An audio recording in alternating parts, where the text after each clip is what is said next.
Ay, caramba, no sé.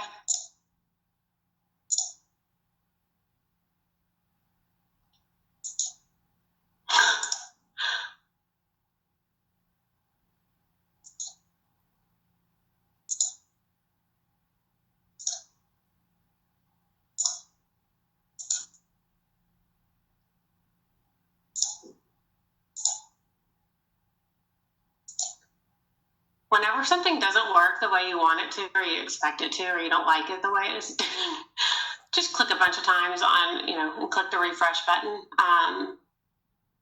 That was my mistake of clicking the engineered and released before I hit save. So it was showing that something had been modified by someone. So it wasn't allowing me until I refreshed what I had done. So let me go back and generate suggestions now.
Okay, let's try this again.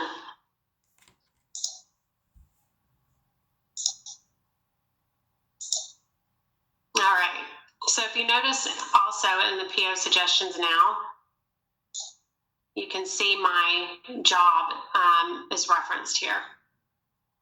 So I've got my subcontract operation, which is here, and then I have my materials. So I'm going to select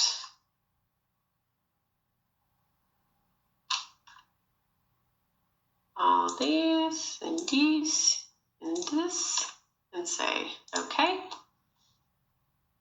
So if you notice now, I have 3 materials and I have 1 subcontract operation. So if I look at my first material, I need to order this by 9/1. My next one by 9/5. And my third one by 8/28. So I'm going to go ahead and I will buy this. Actually, I'm going to buy it all because that way I can show you what we need to do here. One thing we're working on is tying the buyer ID to the components that get created when you do a manufactured part. That's part of the mod that we've done on the Quote Win mod. Right now, it's not picking up the buyer. So we are working on that.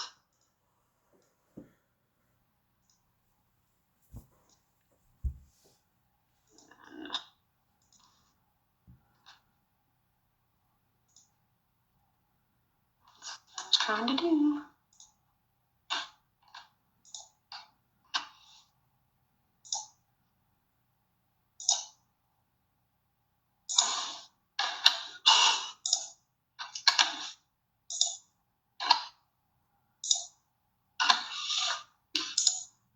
All right, then my subcontract operation.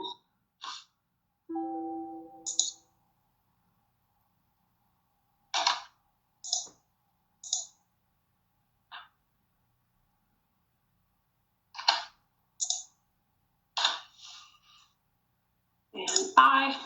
So now I'm going to just go up to actions, generate purchase orders for me, and okay.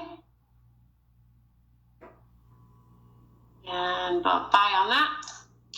So now if I come and look at my project tracker, because my because my job was created from my order, there's a direct link to my purchase orders for the materials are directly linked to my project. I don't have to go in and open these POs and link the project. So what that means is basically when I go in and receive these purchase orders, they're going to be received against this job. They're not going to be received into inventory.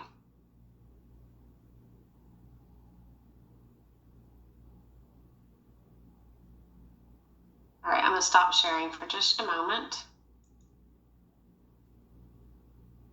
What are our overall thoughts, comments, concerns, just belief, any other?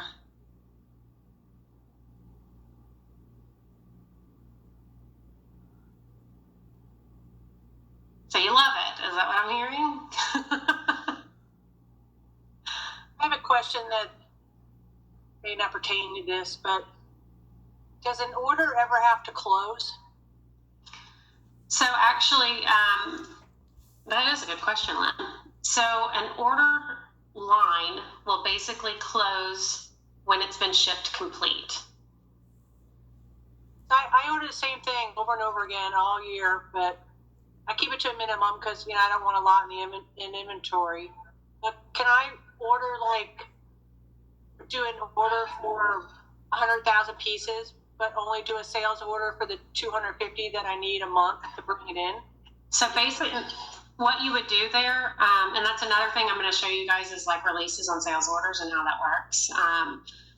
But what you would do is you would write up the order for the whole thing. And whenever suggestions gets generated, you can change that quantity of what you're purchasing. So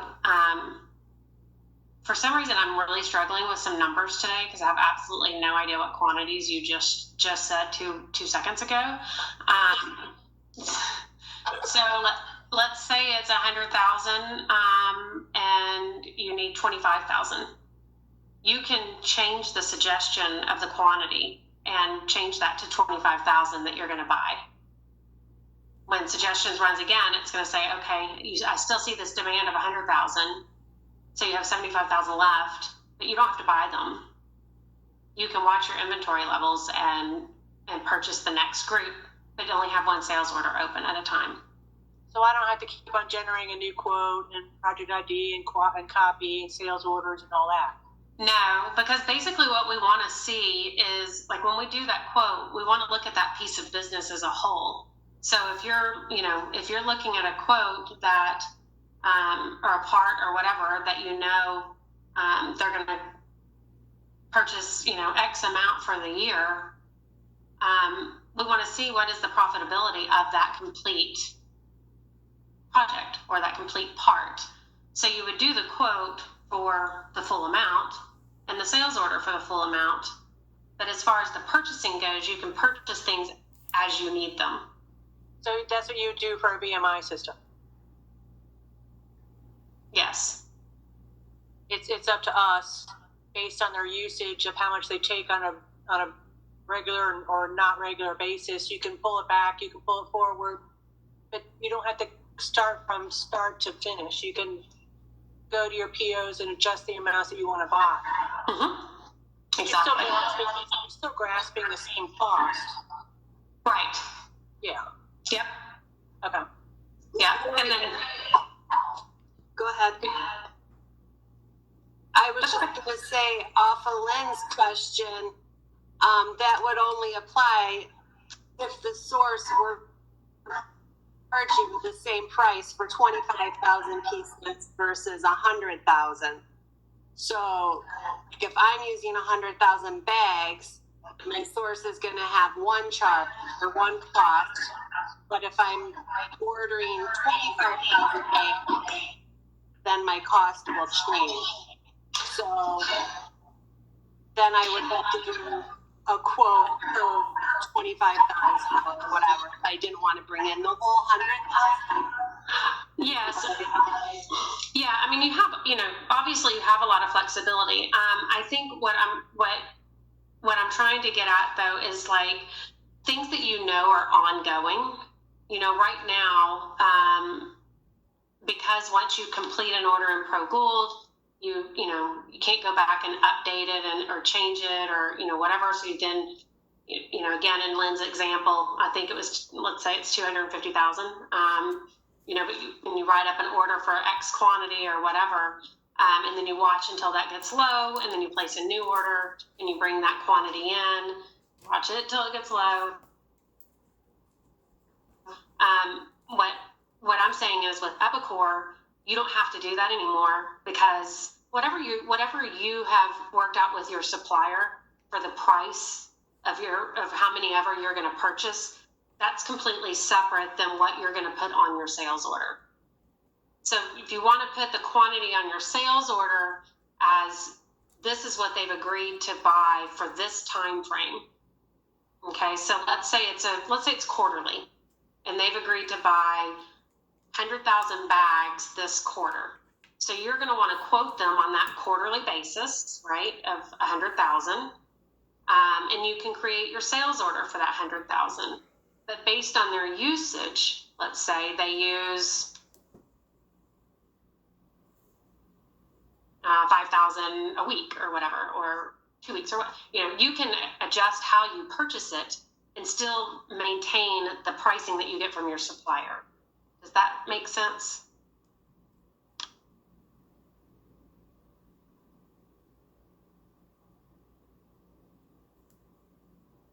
I'm trying to read your expression. It's like, maybe it does make sense. I'm not sure it does make sense.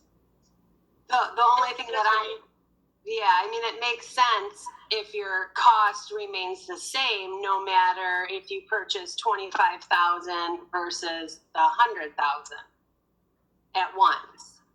Right, but we're only going to be ordering the 25,000 at a time because that's what the customer is taking. Instead of starting from start to finish.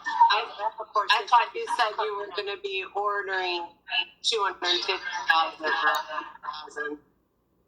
Like I said, my day to day with numbers is just flat tongued but basically, I guess what I'm trying to say is, because the purchasing part of it is completely separate than the selling side of it, you can keep that sales order open as long as you need to.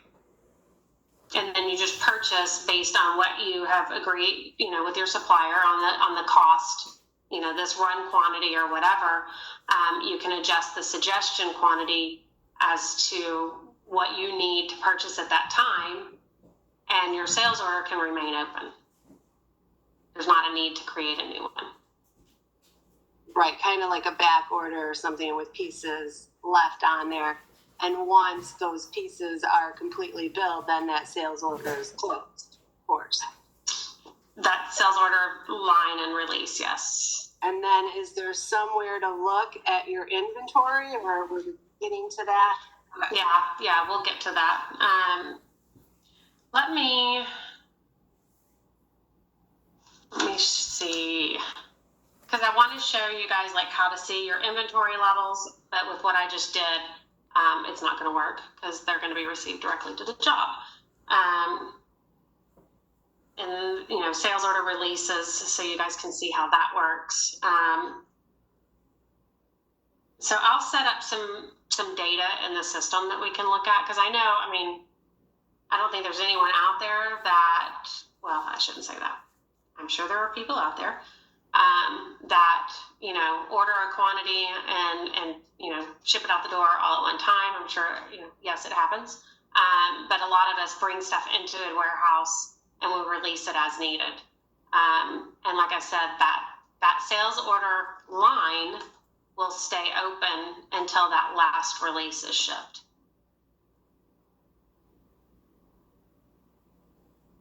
So I think that would, maybe seeing that will help you guys also understand. Because like I said, I think that's an everyday occurrence with what I've learned about, different business that you guys handle, as well as my experience back in the day. I have one more question. Okay, Jen, then I'll come to you, Jen. Go ahead, Lynn. Sorry. Do you plan on having any more pop-ups, like, when you go place an order at Costco and you didn't put in your 3-digit code, it's going to tell you didn't put in your 3-digit code. Or it's got little asterisks that has to be in there. I think one of my problems with Epicor is that you can keep on going. And then you got to figure out why did something happen, but you don't know. If you knew why it happened, you could have done it in the first place. Yeah, I mean, there are some things that it won't let you move forward until you fix it. But not, I mean, Matt, do you want to? Yeah, for items like that, if there's anything, once you guys get a little bit more comfortable with the process of how to get through, say, the full manufacturing part, we're absolutely open to putting in additional pop-ups or stuff that says, hey, you forgot this one required field. If that's something you feel they're going to hold everyone up. We didn't want to do that at the onset, not knowing where you guys may get tripped up or where from the business side, really, it was really critical to put some of those additional kind of checkpoints in. As you go through, if you're really finding that I guarantee everyone in my office is going to miss hitting this button, we can look into adding, say, a modification to give some sort of an alert or pop-up. But just know, the more of those checks that come in, the slower Epicor may be, as it's constantly looking for some action on that field or form. Every time you would save, it may pop up and give a false alert. But keep in mind, as we get through this, if something's really tripping you up, we'll take that away and just weigh whether there's been I'm hearing horrible back today whenever everyone talks, so hopefully no one else hears that. But yeah. Thank you. Jen? So the process you showed us today with the operations, I have another question. If I have a customer that sends me their own bomb with product that they're shipping into us that we fulfill, do we have to add that product on as material that the customer sends into us? So like the operations, my AC that's not attached, it's a separate one, and then they provide the labor of fulfilling that box. But we also may order the corrugated or the U-Pad or whatever. But then they also ship us in like the 3 lotions and the shower gel that goes into that product. So do we have to put that bomb material on there? So you will. However, there's a way to basically import it from Excel. So you're not having to put it into the quote yourself. They don't send it like that though. But, all right. How does it come to you? They send us a purchase order and it's listed at the bottom on a PDF. And right now we literally, I white out what we don't want them to see, and then the bomb goes with our source order that we sent, which is literally could be 5 lotions, 3 gels, a sticker, UPC, whatever they ship into. Okay. Well, we can, But what if a customer? It could be. I have other customers too. But if they send like, a book or a bag or something in, we would still need to add that material at no cost. Mm-hmm. Yeah. So it'll have no cost value on it. But the thing of it is with Epicor and most ERP systems that have any kind of inventory management is in order to get it in the door, you have to receive it into the system. So in order to do that with Epicor, you have to have a purchase order to receive it against. Doesn't mean that purchase order doesn't have to be sent anywhere, and it doesn't have to have any value on it. It's just something that the system will allow to receive that material in against so that it can get to the job and be put together. even though like right now in ProGold, like the system, I don't type in any BOM information, but now I would be. Mhm. We discussed that later. That's a nightmare. Oh my gosh. Okay. Yeah, I mean, you know, ideally it would be nice. You know, I think this will be kind of a conversation. Obviously, you'd want to have with sales agents and that kind of thing. But you know, also going back to your customer and you know, letting them know that we are, you know, getting on a new system that will allow us to, you know, have, you know, more visible insight into inventory and things that they send into you, and you know, and kind of have more of accountability of the goods that they're actually, you know, putting in our hands for the most part. And you know, maybe then, you know, say, hey, I have this template, you know, if you could, you know, possibly use this when you you know, issuing your purchase orders, or you could email it to us, or you know, something like that, that would allow you to just basically dump it into, that sounds horrible, but you know, upload it into Epicor and not have to do the manual entry of it.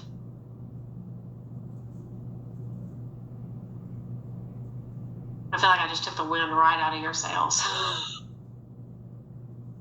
It's for sure. Because there's no messing with limited brains. You know, they're a picky bunch. So, okay, I'll think about it. Okay. Yeah. I mean, and the other thing is, you know, when I show you guys how to just do, you know, manual parts, there's not a lot of requirement as far as the data that goes in on that. So, you know, there are fields, of course, that do have to be completed, like description, but I mean, it doesn't have to be, you know, it doesn't have to be a ton of information on there just to have the part in the system. That might be something that, you know, that you look at later too. But yeah, we can, you know, and as we go through this process, I'm sure, you know, one of the things that ProGold and or warehouses right now that, you know, allow you to do is kind of figure out whatever way you need to run something, or whatever way you need to get it, so you can get it in the door and get it made and then get it out the door to the customer and keep everybody happy, which, you know, can be great, and then, you know, can be horrible. So I'm sure you guys will all, you know, as you know, take away from this meeting and as we go on, there's going to be pieces of business that come to mind that, you know, that you think of and you're like, how on earth am I going to do this? And does this mean I'm going to, you know, have to do all of this extra work? And we'll definitely take those situations and those pieces of business, you know, and discuss them outside of these meetings, but, you know, so we can really get a good vibe and a good understanding for how it's ran today, and think about how we would run it in the future with Epicor. You know, another thing that when it comes to the parts, and some of you people that you know, do business based on usage and that kind of thing, Epicor allows you to have a min-max level on a part, so that it will look at your inventory levels, and when you get to that minimum inventory level, it's going to tell you, oh, hey, I have a suggestion for you to buy this. It's not being driven necessarily by the sales order. So you have options on how to handle that kind of thing. You know, if you do it where it's on the part, then when you get a suggestion, it basically says that here's a suggestion for your warehouse. So it's not linking it to a sales order or anything, but because you've put a minimum quantity on there that you have to have on hand at all times, it'll give you a suggestion to create a PO and buy more. And again, those are things that we'll get into later, and when we, you know, really start kind of honing in on the different types of businesses that you guys have, and I don't want anybody's sale to be deflated. So tomorrow, what I'm going to do tomorrow is I'm going to go ahead and pick up with this particular job, just so you guys can see when I receive the materials in and how they don't show up in inventory, they actually show on the job. And then we'll receive the subcontract PO.